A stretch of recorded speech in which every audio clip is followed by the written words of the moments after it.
Whitetail Cribs is back and we're starting off hot. In this week's episode, we were able to sit down with a man by the name of Jason Koger.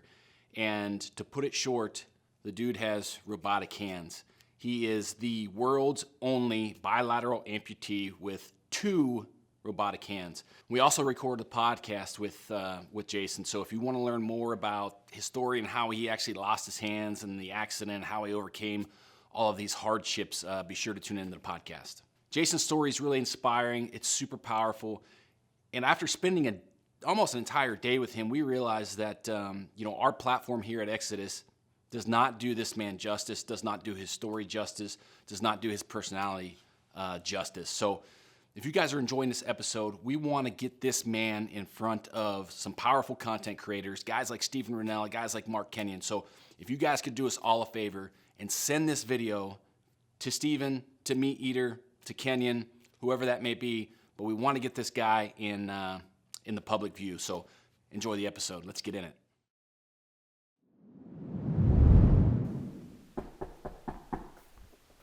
Hey, I'm Jason Koger. Welcome to my crib.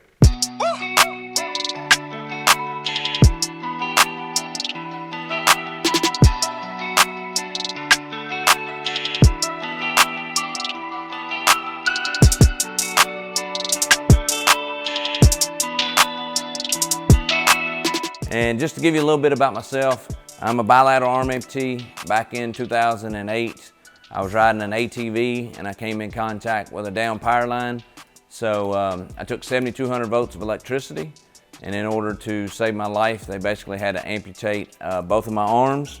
I became the first person in the world with 2 bionic hands. I wear myoelectrics and I also wear body powered. These are my sockets. And this is the terminal ends. These are myoelectrics, so basically they work off my muscles. So when I feel like I raise my wrist in the air, it opens, and I lower my wrist, it closes. I designed my own sockets, so basically I put my kids, my family's pictures on my sockets because I'm very proud of my family. I actually let each child pick the pictures that they want. This arm has got some of their sports stuff. They scratch them off, put new ones on whenever I want new ones. I got 4S draw. I do a lot of work with Bruce that owns 4S, so I kind of put different stuff on my arms, and it's almost like a walking billboard, right? The hands is based out of Iceland. The company's based out of Iceland, and the engineers are in Scotland. So basically, the hand has 7 different motors in it where I can hold each finger out. It also has an Apple app for it, which is why I did the Apple commercial. Whenever I hold the hand open, it knows where it is in space, and when you see the finger twitch and I move to left or right, I go into different grips that I want. Another cool thing that these hands do is I have wrist rotators. So if I rotate it and go all the way around, I can do it either way. So it's a whole lot easier for me to use screwdrivers because I can just sit there and just. I've always been an avid hunter, and before my accident, I've killed a lot of good deer, but I've also killed a lot of cool stuff after my accident. So we'll start with, I used to do a lot of duck hunting, so I've killed my fair share of some ducks.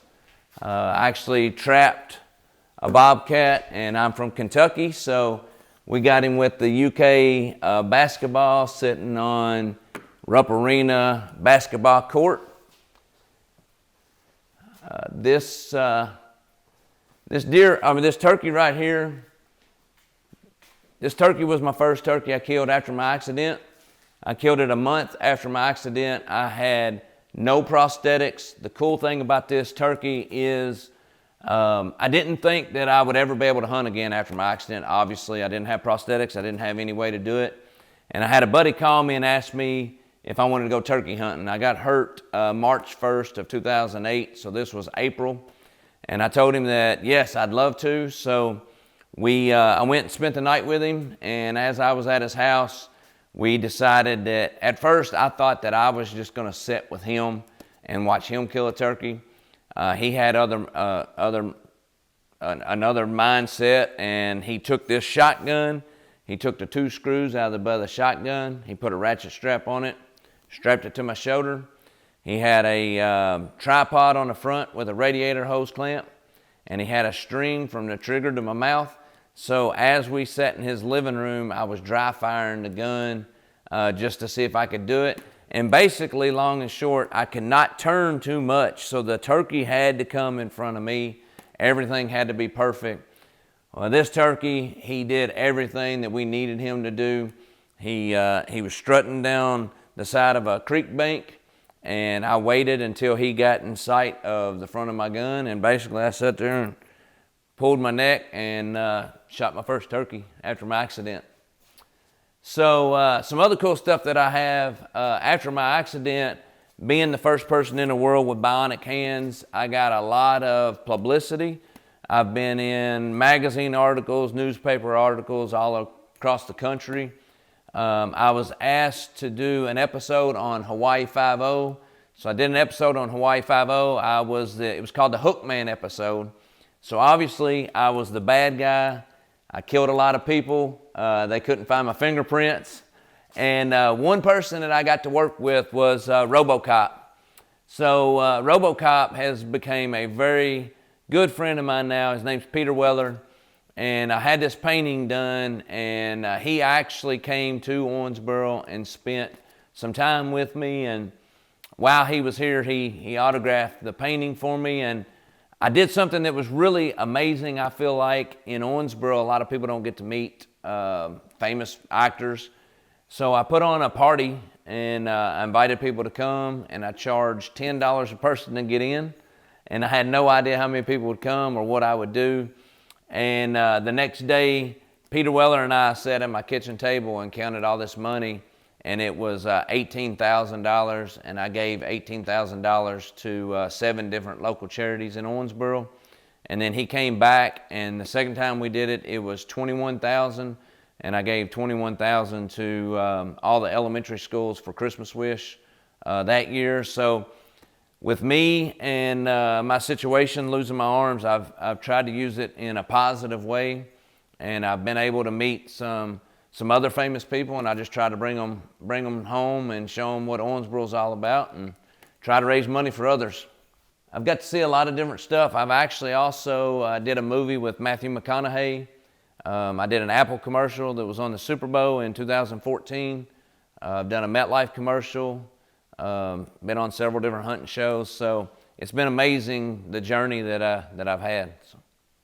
So this is one really cool magazine article that was done, and it was in Bear Hunting magazine. So I went to Canada. I used a crossbow, and I was the first person in the world to kill a bear with a crossbow as a bilateral arm amputee, and they did an article. So when you walk out, I'll show you the bear that I have too. Another thing that I've done before my accident is, if you see the door up here, I used to race dirt late models, and after my accident, I actually ran a asphalt car and finished 3rd. So as far as I know, as a bilateral arm amputee, it's pretty hard to be successful in certain stuff, and there's nothing that I won't try.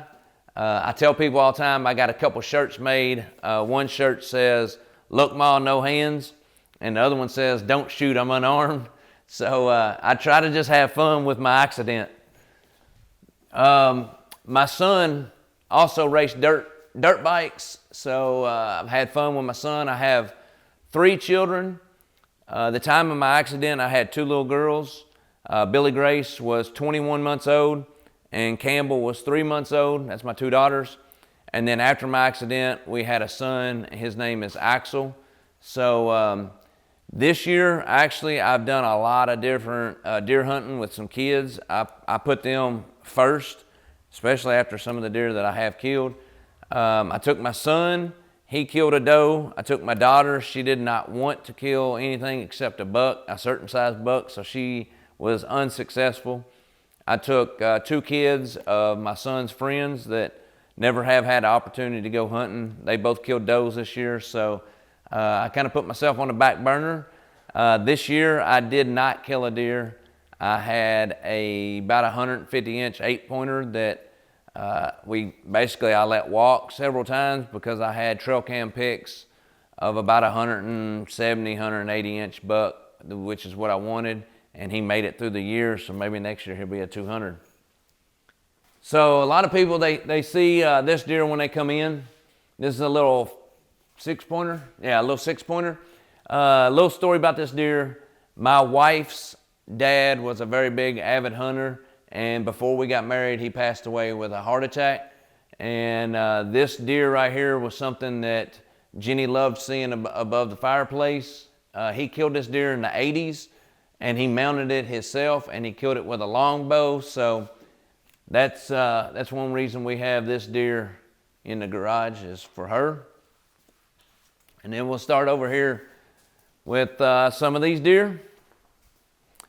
If you'll notice, the deer that I've killed on my farm has a pretty cool little trait. They have little horns that come out in the very front of their antlers. Every deer that I've killed on my farm has these two little points that come out about 1 inch long. I think it's pretty cool, pretty unique.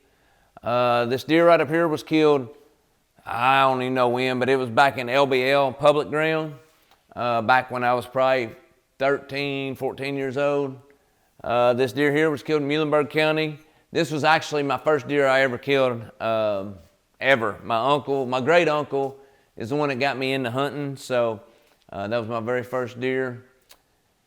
This deer here was killed in Kentucky, probably 4 or 5 years ago.